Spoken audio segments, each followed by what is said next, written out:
Lance नायक पांडुरंग महादेव गावडे यांना रविवारी वीरमरणानं जम्मू काश्मीरच्या कुपवाड्यात दहशतवाद्यांशी झालेल्या चकमकीत गावडे गंभीर जखमी झाले होते।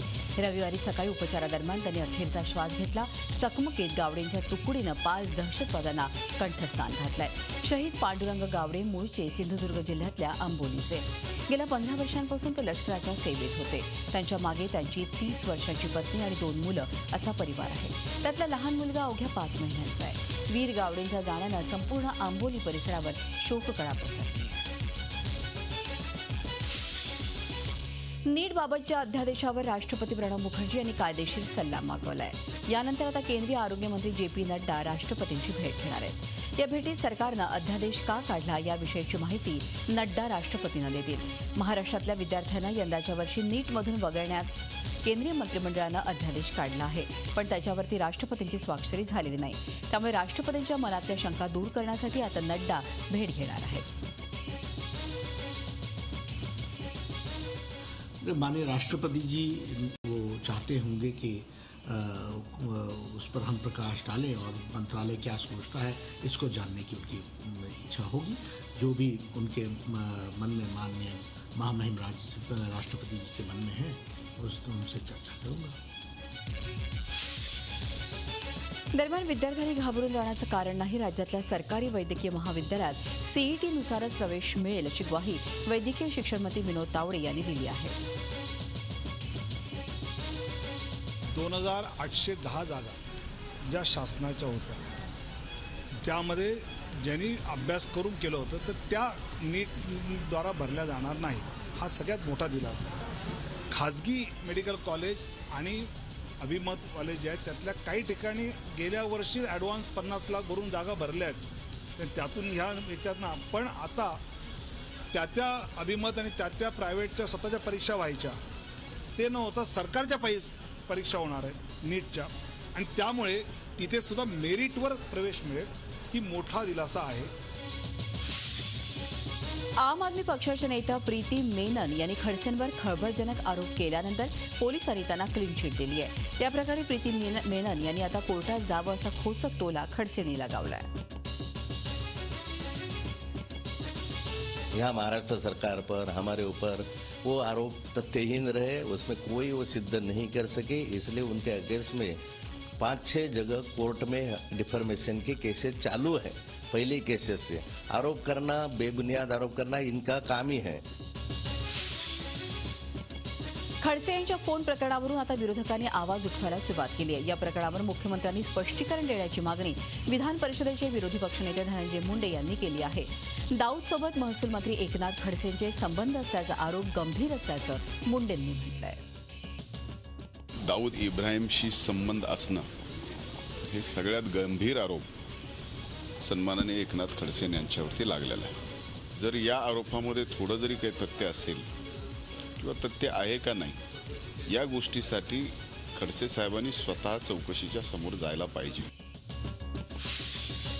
मराठवाड्याच्या हक्काचे 21 टीएमसी पाणी वाद उजनी धरणाजवळ पेटला। प्रतिकात्मक आंदोलन करण्यासाठी उजनी धरणावरून 21 घागरी पाणी घेऊन आंदोलनकर्ते उस्मानाबादला रवाना झाले। स्वाभिमानी शेतकरी संघटनेच्या कार्यकर्त्यांनी केलेल्या आंदोलनामुळे वातावरण काही काळ तणावमय झालं होतं। पोलिसांनी या कार्यकर्त्यांना उजनी धरणाजवळ जाण्यास रोखलं, मात्र नंतर पोलिसांनी 3 आंदोलनकर्त्यांसह 21 घागरी आत नेण्यास परवानगी दिली। लहान मुलांच्या मनातली प्राण्यांविषयीची भीती दूर व्हावी याकरता ठाण्यात शिबिराचं आयोजन करण्यात आलं। उडान वेलफेअर फाउंडेशनच्या सक्षम सामुदायिक केंद्रात हे शिबिर भरवलं गेलं। यामध्ये ससे, गिनी पिग, गोल्डन रिट्रीव्हर जातीच्या कुत्र्यासोबत मनसोक्त खेळण्याची संधी लहानग्यांना मिळाली। दुष्काळग्रस्त भागातल्या महिलांचं रोजगाराचं साधन ठरलेला ठाण्यामधला गावदेवी मैदानातला पिठलं भाकरी स्टॉल आता बंद होणार आहे। दुष्काळामुळे पुणे जिल्ह्यातल्या दौंड तालुक्यामधल्या खुर्दबाब इथली कुटुंब ठाण्यात आली होती।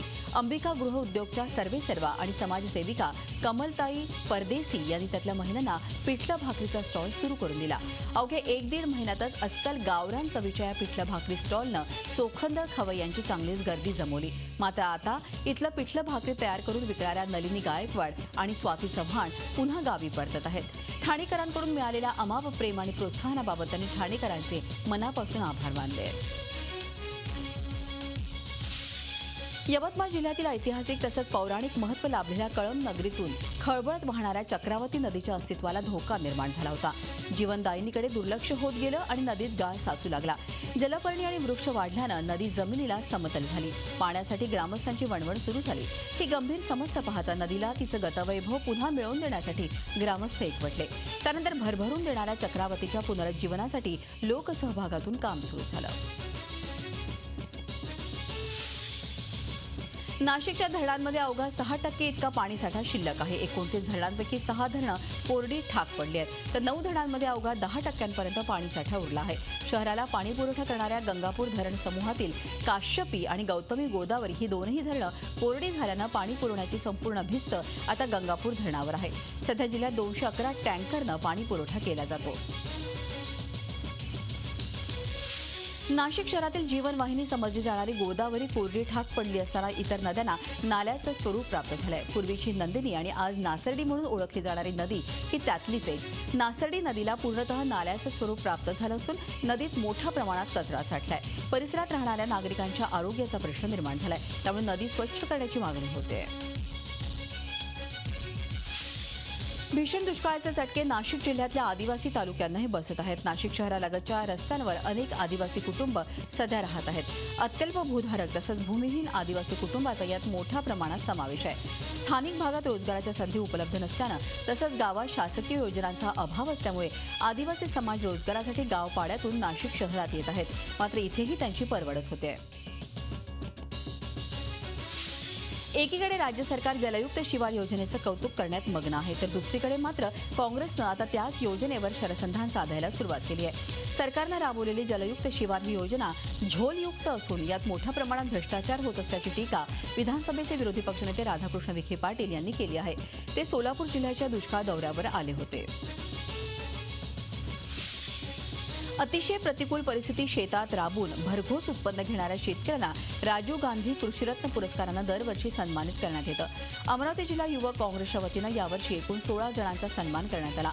10 वर्षांपूर्वी अमरावती जिल्ह्यातील युवक काँग्रेस कार्यकर्त्यांच्या संकल्पनेतून शेतकऱ्यांचा सन्मान सोहळा सुरू करण्यात आला होता. अन्न आणि औषध पुरवठा मंत्री गिरीश बापट यांनी पुण्यात विभागाची आढावा बैठक घेतली. या बैठकीत त्यांनी डाळीची आयात, डाळीची बफर स्टॉक या संदर्भात अधिकाऱ्यांची चर्चा केली. महाराष्ट्र डाळ नियंत्रण विधेयक कॅबिनेटमध्ये मंजूर केलं गेलं असून सोमवारी ते राष्ट्रपतींकडे मंजुरीसाठी पाठवले जाणार असल्याचंही बापट यांनी यावेळी सांगितलं. डाळीच्या साठेबाजांवर कडक कारवाई होणार असल्याचं ते म्हणाले. जाती व्यवस्थेमुळे देशाच्या उभारणीत अडचणी येत आहेत. जाती व्यवस्थेचं उच्चाटन करायचं असेल तर शाळेच्या दाखल्यावरूनच जात नाहीशी करावी अशी मागणी भारिप बहुजन महासंघाचे नेते प्रकाश आंबेडकर यांनी केली आहे. त्यासाठी आपण पाठपुरावा करणार असल्याचंही त्यांनी सांगितलं. रायगड जिल्ह्यातील तळा इथं आयोजित सभेत ते बोलत होते. आंतरजातीय विवाहाचा पुरस्कार करताना असे विवाह करणाऱ्यांना सरकारनं सवलती द्याव्यात अशी मागणीही प्रकाश आंबेडकर यांनी केली. औरंगाबादच्या रफिक शेख समोर आणखीन एक संकट उभं ठाकलंय. एव्हरेस्ट शिखर सर करून उतरताना हिमदंशामुळे त्याच्या पायाला गंभीर इजा झाली आहे. त्यामुळे तातडीनं त्याला काठमांडूच्या हॉस्पिटलमध्ये उपचारासाठी दाखल करण्यात आलंय. त्याला उपचारापूर्वी कॅम्प 2 वरून बेस कॅम्प आणि तिथून काठमांडूला हेलिकॉप्टरनं आणण्यात आलं. त्यासाठी त्याला जवळपास 8 लाख रुपये खर्च आले. त्याला काठमांडूवरून दिल्लीच्या लष्कराच्या हॉस्पिटलमध्ये उपचारासाठी आणण्यात येणार आहे. त्यासाठी आता त्याला मोठ्या मदतीची गरज आहे. येवला शहराला पाणी पुरवठा करणाऱ्या साठवण तलाव टप्पा क्रमांक 2 मध्ये बुडून 2 मुलांचा मृत्यू झालाय. नमाजासाठी हे दोघं तलावाजवळील वलीबाबा दर्ग्यावर मोटरसायकलनं गेले होते. नमाजानंतर ते घरी न आल्यानं त्यांची शोधाशोध सुरू झाली. त्या मुलांची मोटरसायकल दर्ग्याजवळच आढळून आली. साठवण तलावाजवळ पाहणी केली असता तिथे चप्पल पडलेली आढळून आली आणि त्यानंतर साठवण तलावात शोधाशोध केली असता या मुलांचे मृतदेह आढळले. नागपूरमध्ये रोड रोमिओ आणि गुंडांचा छेडखानीच्या 2 वेगवेगळ्या घटनेमध्ये शाळकरी मुली बळी पडल्यात. एका घटनेत 10वीतील विद्यार्थिनीनं रोजच्या छेडछाडीला कंटाळून आत्महत्या केली, तर दुसऱ्या घटनेत नराधमाच्या अतिप्रसंगाला विरोध करताना गंभीर जखमी झालेल्या 14 वर्षीय मुलीला उजव्या हाताची 2 बोटं गमवावी लागली. गंभीर जखमी झालेली मुलगी रुग्णालयात मृत्यूशी झुंज देते आहे. या प्रकरणात पोलिसांनी तत्परता दाखवत आरोपींना अटक जरी केली असली तरी शाळकरी मुलांच्या सुरक्षेचा प्रश्न ऐरणीवर आलाय.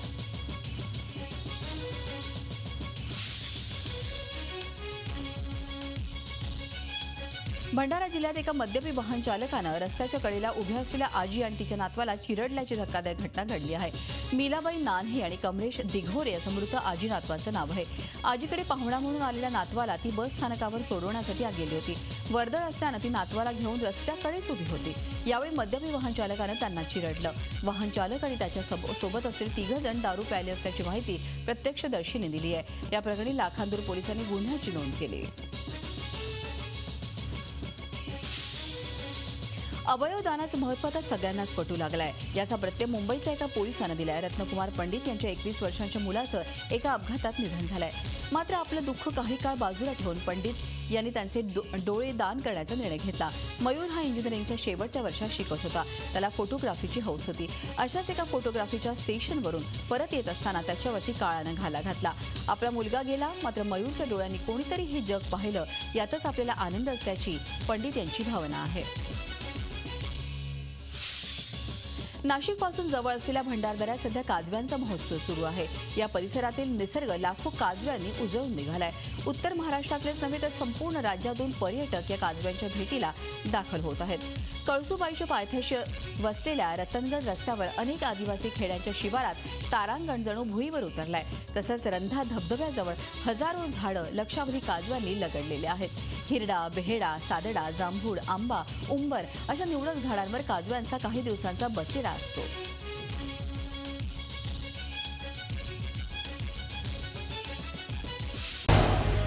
झी 24 तास रहा एक पाऊल पुढे.